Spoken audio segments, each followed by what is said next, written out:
बालेश्वर में उद्घाटित है नृत्य संगीत कला मंदिर 68तम वार्षिक उत्सव। अतिथि कहले ओडिसी नृत्य राज्य को विश्वस्तरीय परिचिति आनी बालेश्वर अन्यतम पुरातन कला अनुष्ठान नृत्य संगीत कला मंदिर 68तम वार्षिक उत्सव टाउन हॉल परिसर में उद्घाटित हो जाइछि। फकीरमोहन विश्वविद्यालय कुलपति प्रोफेसर डॉक्टर संतोष कुमार त्रिपाठी एथिरे मुख्य अतिथि भाव जोगदे उत्सव को उद्घाटन करथिले। नृत्य संगीत और कला क्षेत्र में बेस सुख्याति अर्जन करिथिबा संस्कृति संपन्न बालेश्वरर एही 68 वर्षर पुरातन अनुष्ठान समग्र राज्य पई स्वतंत्र परिचय सृष्टि करि परिछि बोली से मत व्यक्त करथिले। ओडिशा ओडिसी एवं कला प्रसिद्ध विभिन्न जगह विभिन्न प्रकार कला थाए एवं परवर्ती अवस्था हुए तो बालेश्वर जगतसिंहपुर मते माटीर नुहे कही पर करवा बहुत हुए दुखदायक घटना। जितेबले ये राज्यर भरोसा एवं ओडिशा बंगोपसागर ताकू नहीं जितेबाला जगतसिंहपुर जिला में गढ़ी उठुची एवं बालेश्वर जिला भी गढ़ी उठुची मु भावुची आम संस्कृति सेमती किसी फरक नहीं।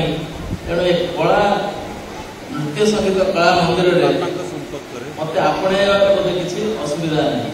ओडिया अस्मितार अर्थ नुहे ओडिशा जन्म होगा, ओडिया अस्मितार अर्थ नुहे ओडिया को भल न पाई ओडिया अस्मिता कथा कह। ओडिया को भल पाइबा, ओडिया कहवा, ओडिया बुझा, ओडिया संस्कृति को आपणेबा और ओडिशा परंपरा को आगू को बढ़ेबा सेटा ही ओडिया अस्मितार परिचय जहाँ मुझे बुझी एवं से अस्मिता को लेकिन मुझे अनुरोध करी छोटू बड़ जाए आपण मैंने समस्ते से अस्मिता को नहीं गर्व करूँ, अस्मिता को आग को बढ़ातु ताहले ए ओडिया जाति बंची रहे।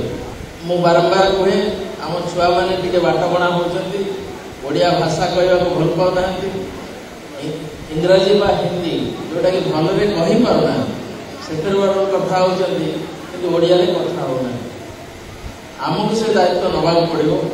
आमको से मुंडे से जो गर्व जो ओडिया जो गर्व से गर्वटा ढाड़ी देवा पड़ो एवं यही जो परंपरा कला संस्कृति जरिया से गर्व आहरी आगू बढ़ी पारे। मोर दृढ़ विश्वास जिते कला संस्कृतिर परिचय बढ़िबो सेते ओडिया अस्मिता आगू बढ़िबो। युव शिल्पोद्योगी तथा अनुष्ठान पृष्ठपोषक संग्राम दास एथिरे सम्मानित अतिथि भाव जोगदे संस्कारयुक्त समाज निर्माण रे नृत्य संगीत और कलार अवदान संपर्क में आलोचना करथिले। एही परिप्रेक्षी बालेश्वर शहर सर्वदा कला और संस्कृति को बजाय रखि पारिथिबा बेले नृत्य संगीत कला मंदिर शिक्षा लाभ करी बहु प्रतिभावान छात्र छात्री जिला तथा राज्य बाहर गौरव अर्जन करि पारिछन्ति बोली से कहिथिले। तार लाभ होइबा दरकार आ practice makes a man perfect. तेणु आपण माने जदि किसी नाच हो गीत हो जहाँ भी किसी शिखुଛନ୍ତି ताको जेते भल भाव में प्रैक्टिस करिवे ताहले आपण उपरको जाइबे। एथिरे सभापति डॉक्टर सुभाष चंद्र पात्र अध्यक्षता करने सहित कार्यक्रम आभिमुख्य संपर्क में सूचना सह अनुष्ठान परिचालना और गुणात्मक शिक्षादान संपर्क में वर्णना करथिले।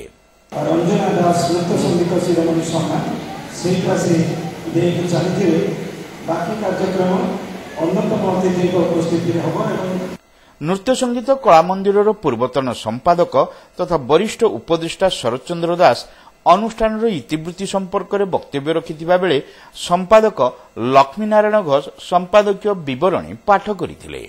सर्वनिम्न मासरे किसी 5000 टका न दे पाइबा तारे ସେମାନେ कोन करिवे पूरा 5000 टका मास्टर पाइबा मासरे आपण जेति आदाय होउसी हमको वर्तमान प्रत्येक मासरे प्राय काचा काची 50000 टका मासरे खर्च धर्म जहाँ गाय आपको नियम आम रक्षणाबेक्षण आम कर खाई रंग मारिदे छाड़ दौ 4 वर्ष है रंग दिखाई किए बोलती से ये बुझार अच्छी सरकार ये करार तो आम सरकार मुझे कहीपारा से ମୁଁ ନିଜେ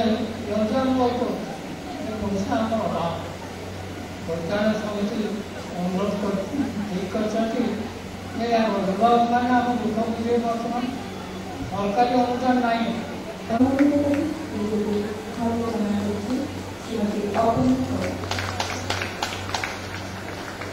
ବାଲେଶ୍ୱର ବୁଦ୍ଧିଜୀବୀ ମୋ ଅନୁଷ୍ଠାନର ଶିକ୍ଷକ ଶିକ୍ଷୟିତ୍ରୀ ଅନୁଷ୍ଠାନର ଛାତ୍ରଛାତ୍ରୀମାନଙ୍କର ଅଭିଭାବକ ବାଲେଶ୍ୱର ଜନସାଧାରଣ ଏହି ଅବସରରେ ମୁକ୍ତିଲତା ପାଲଙ୍କୁ ରଞ୍ଜନ ଦାସ ସଙ୍ଗୀତ ଶିରୋମଣି ସମ୍ମାନ, ସାମାଜିକ ଓ ସାଂସ୍କୃତିକ କ୍ଷେତ୍ରରେ ଅବଦାନ ପାଇଁ ଅପର୍ଣ୍ଣା କରଙ୍କୁ କାମିନୀକାନ୍ତ ମହାନ୍ତି ସମ୍ମାନ, ଓଡ଼ିଶୀ ସଙ୍ଗୀତ ପାଇଁ ଗୁରୁ ଉମେଶ ଚନ୍ଦ୍ର ଦାସଙ୍କୁ କାର୍ତ୍ତିକ ଚନ୍ଦ୍ର ପତି ସମ୍ମାନ ଏବଂ ନୃତ୍ୟ ପାଇଁ ଗୁରୁ ରଞ୍ଜନ କୁମାର ସାହୁଙ୍କୁ ଉଷାରାଣୀ ସମ୍ମାନରେ ସମ୍ମାନିତ କରାଯାଇଥିଲା। ଏହା ସହିତ ସ୍ୱସ୍ତିକ ଶାଶ୍ୱତ କରଙ୍କୁ ଜ୍ଞାନରଞ୍ଜନ ପଟ୍ଟନାୟକ ପ୍ରତିଭା ସମ୍ମାନରେ ଅତିଥିମାନେ ସମ୍ମାନିତ କରିଥିଲେ। ପ୍ରାରମ୍ଭରେ ଅତିଥିମାନେ ଶିଶୁ ଚିତ୍ରକଳା ପ୍ରଦର୍ଶନୀକୁ ଉଦ୍ଘାଟନ କରିଥିଲେ। ଶେଷରେ କୋଷାଧ୍ୟକ୍ଷ ହରେନ ଚନ୍ଦ୍ର ରଣା ସମସ୍ତଙ୍କୁ ଧନ୍ୟବାଦ ଅର୍ପଣ କରିଥିଲେ। ସଭା ପରେ ବ୍ରହ୍ମନାଥ ରଥ ଓ ସୁଶ୍ରୀ ବେହେରାଙ୍କ ସଂଯୋଜନାରେ କଳାମନ୍ଦିରର ଛାତ୍ରଛାତ୍ରୀମାନଙ୍କ ଦ୍ୱାରା ଓଡ଼ିଶୀ ନୃତ୍ୟ, ସଙ୍ଗୀତ, ବେହେଲା ବାଦନ, ହିନ୍ଦୁସ୍ତାନୀ ଶାସ୍ତ୍ରୀୟ ସଙ୍ଗୀତ ପରିବେଷଣ କରାଯାଇଥିଲା। ଗୁରୁ ଉର୍ମିଳା ସାହୁ, ଭୁବନ ମୋହନ ପ୍ରଧାନ, ନନ୍ଦକିଶୋର ଦାସ, ମନୋରଞ୍ଜନ ପଣ୍ଡା, ଭାସ୍କର ଚନ୍ଦ୍ର ଖିଲାର, ପ୍ରଭାକର ଜେନା, ବ୍ରଜେଶପଦ ପଣ୍ଡା, ଅରୁଦୀପ୍ତା ସ୍ୱାଇଁ ପ୍ରମୁଖ ସାଂସ୍କୃତିକ କାର୍ଯ୍ୟକ୍ରମ ପରିଚାଳନା କରିଥିଲେ।